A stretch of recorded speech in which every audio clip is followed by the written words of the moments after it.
world's first Christian Airlines 2021 launch, aims to transport missionaries worldwide. If you like the video, give it a thumbs up and share it with friends. For more videos and tips, subscribe to our YouTube channel. No matter what your dog's problem behavior is, be it jumping, peeing inappropriately, aggression, pulling on the leash, or whatever, there is one solution that can help. Click on the link in the description box below.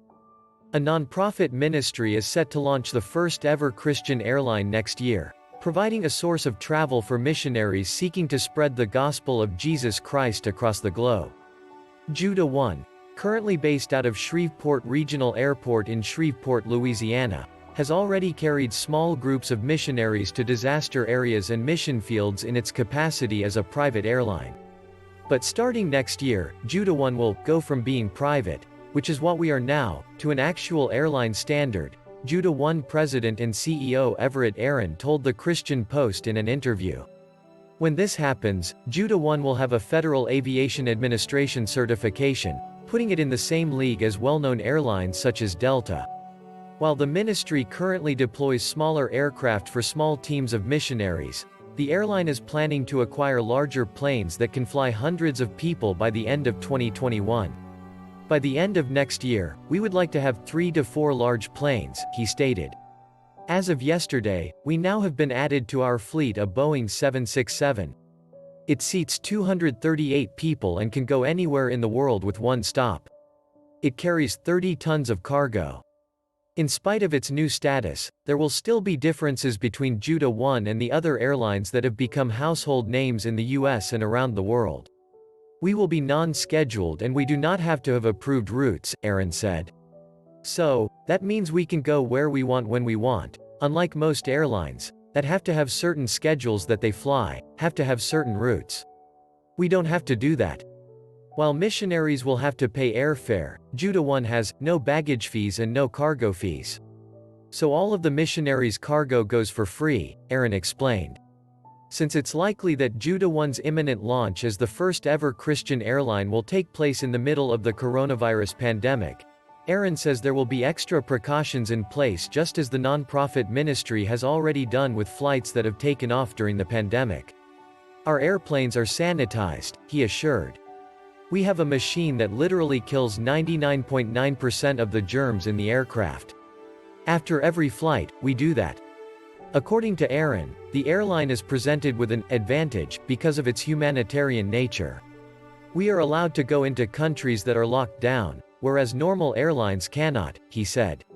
One example of Judah 1's work is last year when it transported Operation Blessing, a humanitarian group associated with the Christian Broadcasting Network, to the Bahamas to bring relief to the victims of Hurricane Dorian.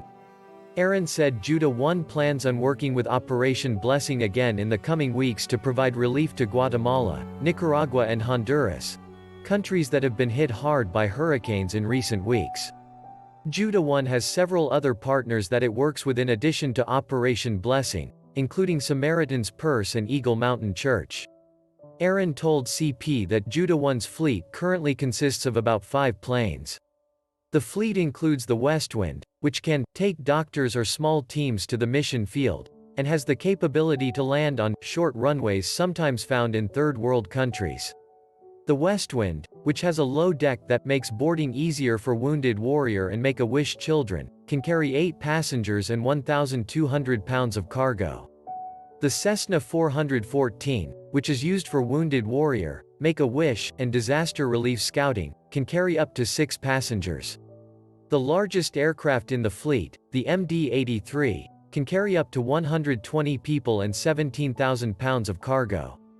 But there are plans to expand the fleet to include airplanes with even larger capacities in the near future.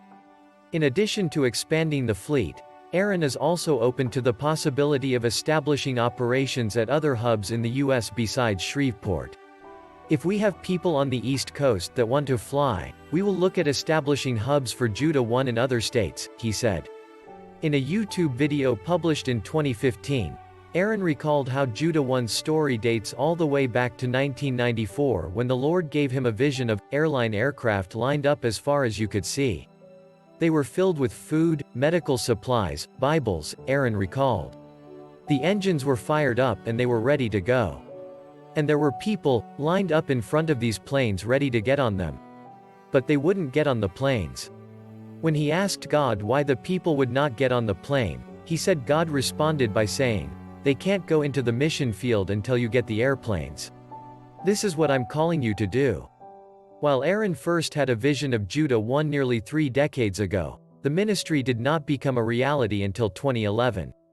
This is Luke for Christian Daily News. Please don't forget to subscribe to our channel. Thank you for watching.